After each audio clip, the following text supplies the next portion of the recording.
It's Lindsay Smith-Rogers, producer and co-host of Public Health on Call. Thank you for joining us for this season of the podcast. We'll be taking a break the week of May 25th, returning for season 14 on Monday, June 1st. As always, please keep sending your ideas and questions to publichealthquestion@jhu.edu, and thanks for listening. Welcome to Public Health on Call, a podcast from the Johns Hopkins Bloomberg School of Public Health, where we bring evidence, experience, and perspective to make sense of today's leading health challenges. If you have questions or ideas for us, please send an email to publichealthquestion@jhu.edu. That's publichealthquestion@jhu.edu for future podcast episodes. Hey listeners, it's Lindsay Smith-Rogers. On Sunday, the World Health Organization called a deadly Ebola outbreak in the Democratic Republic of the Congo and Uganda a public health emergency of international concern. Today, Stephanie Desmond talks to Emily Gurley, an infectious disease epidemiologist from Johns Hopkins, about the lag in identifying this outbreak and what it means for the spread of this deadly virus. Let's listen. Emily Gurley, thanks so much for joining me. Great to be here, Stephanie. Today, I want to talk about Ebola. So the head of the WHO said he's, quote, deeply concerned about the scale and speed of a current Ebola outbreak in the DRC and Uganda. Remind us of what Ebola is and why there's such concern about this particular outbreak. There are a number of Ebola viruses that can cause infection in humans, and they're concerning particularly because of the high case fatality ratio. So frequently in outbreaks, 30%, sometimes even up to 50% or more of people who develop symptoms of disease could die from the disease. In communities where this occurs, it's a tragedy. The other particularly concerning thing is that healthcare workers are at increased risk because they're the ones caring for patients. So the effects of the outbreak are beyond just that tragedy to a particular family or community. They also can have devastating impacts on a healthcare system.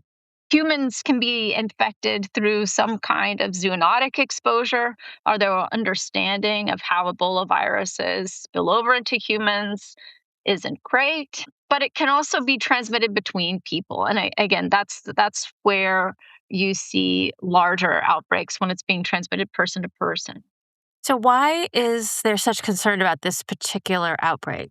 The concern here is that by the time the outbreak was identified, there were already a lot of suspected cases that had occurred. And that's understandable for a few reasons. It's happening in a part of the DRC where health systems are not strong, and there's ongoing conflict and displacement of people. So this is a crisis occurring where there's already a crisis. The second reason is that this particular strain of Ebola has been, well, it's historically more rare. So the diagnostics that they were using did not pick it up because they're optimized for a different strain. So that makes finding and tracing the outbreak more difficult. They've got people getting sick. It looks like Ebola. It's testing negative for Ebola. I guess that's a real risk. It's important to recognize that patients, we say patients look like they may have Ebola.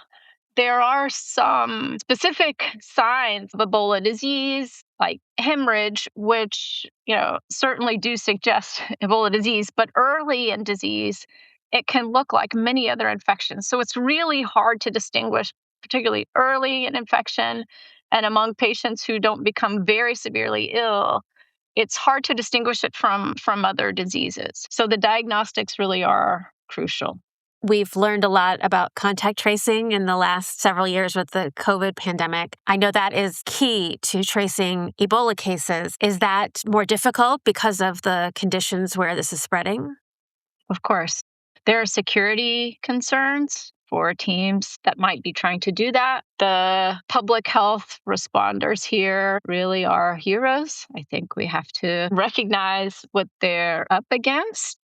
Contact tracing It does a number of things, right? You find cases, you try to isolate them in facilities and also provide them medical care. And then finding contacts and quarantining them is important for identifying new cases, which again, you want to isolate and find them as quickly as possible so that they can get supportive care. Early identification and treatment improve survival. So there's a direct public health impact or a direct impact to those patients beyond just the public health impact of reducing transmission. But that's the staple of public health response to these kinds of outbreaks is finding all the chains of transmission to understand where transmission still is ongoing and where you need to direct your resources. Again, that's complicated by the lack of diagnostics. So, a decade ago, there was a huge outbreak in West Africa of Ebola. And I'm sure we learned a lot of lessons there. Have we been able to use some of what we've learned there in this particular situation? I think what that outbreak showed us is that it's not just the peculiarities of a pathogen or the potential of a pathogen that matters, but it's where it spills over and the context in which transmission happens. When there are outbreaks in more urban areas where there could be opportunities for more contact between patients and others, you can have much larger, explosive, harder to control outbreaks. So that lesson is part of the reason why there's a lot of concern here, because, again, for many understandable reasons, the outbreak hasn't been identified late. And there are cases now that have been identified in larger cities like Kampala. Now, I will say, one tool that was used, albeit also late in the West African outbreak, was a vaccine.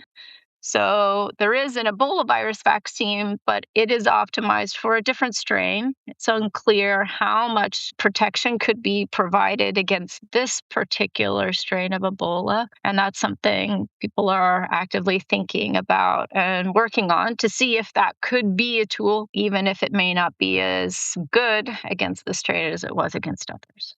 The United States used to send a lot of money to these countries through USAID. That was vital in controlling the West Africa outbreak we've been discussing. Has that weakened disease surveillance? Has that made this a little more difficult for people to get a handle on it? It's certainly true that healthcare systems in this area where the outbreak is occurring are weak. And again, a lot of that is because of the ongoing conflict there and other crises. It's hard even for some of the teams responding now to get in. I'm not familiar with the particulars of whether or not the US was funding any specific investment in that area, but it is true that investments in prior diagnostics and surveillance may have played a role in helping to identify this outbreak. Obviously, more resources are more resources, so I'm not trying to minimize that. But ultimately, the role in detecting and responding falls on the local government with support from others. But I don't know of efforts that would have been ongoing, particularly in this conflict zone, that would have found it earlier. I recall from a decade ago that one of the difficulties was that communities, for example, were asked not to follow some of their practices, like washing the dead before burial. That involved, interfering with the norms in the communities. And I know that there were efforts being made to build up that trust in the wake of it. Is that something that could be playing a role here as well? Is conflict overwhelming everything, or is there a trust issue that could complicate things? I think it's really hard to imagine a scenario where people living there on the ground in the midst of this outbreak with what was happening before don't have some issues with trust. That seems hard to conceive. It's true that traditional burial practices can be a great way to spread Ebola. So that is true. That's happened in previous outbreaks also in this part of the world. And I'm sure that the teams are trying their best to address that. I know also that they're working closely with the local teams to respond. That's another great way to improve trust, is to have people who live there, who are working in those communities already as part of the response, rather than parachuting people in, acknowledging fully that they do need support and that there are a lot of people who want to help provide that support. But you have to be working with the local systems that are in place. This is happening right now in Africa. How concerned are you that this could travel far and wide? I think it's similar to past Ebola outbreaks where on the ground, where it's happening, this is a tragedy and a major public health concern. And it's going to take a lot of effort and time and resources to stop this outbreak there, particularly given the context.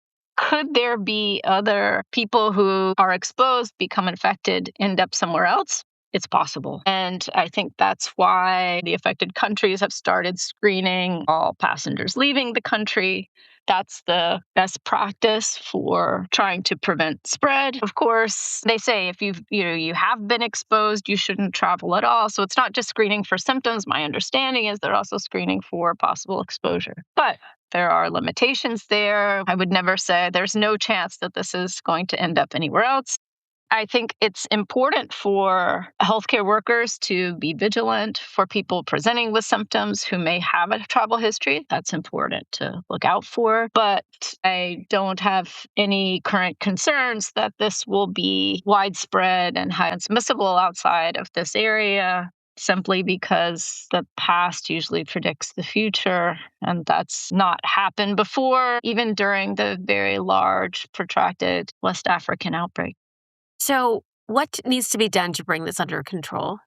The cornerstone is finding cases, providing them high quality treatment in facilities where healthcare workers have high quality, appropriate personal protective equipment, tracing all their contacts, effectively quarantining them, and finding any new cases very quickly so that they can both access care and be isolated. It's tedious, time-consuming, scary for the people involved, boots on the ground response that's required here. There are trained teams on the ground. Again, WHO is working with local partners to respond, but there's no easy way out. It's got to be done one case and one contact at a time. And this particular outbreak, the disease got a head start. Absolutely. Emily Gurley, thanks so much for joining me. It's my pleasure, Stephanie.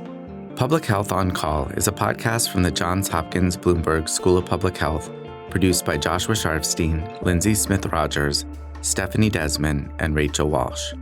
Audio production by Michael Bonfils, Matthew Martin, and Philip Porter, with support from J.B. Arbogast, Spencer Greer, and Chip Hickey.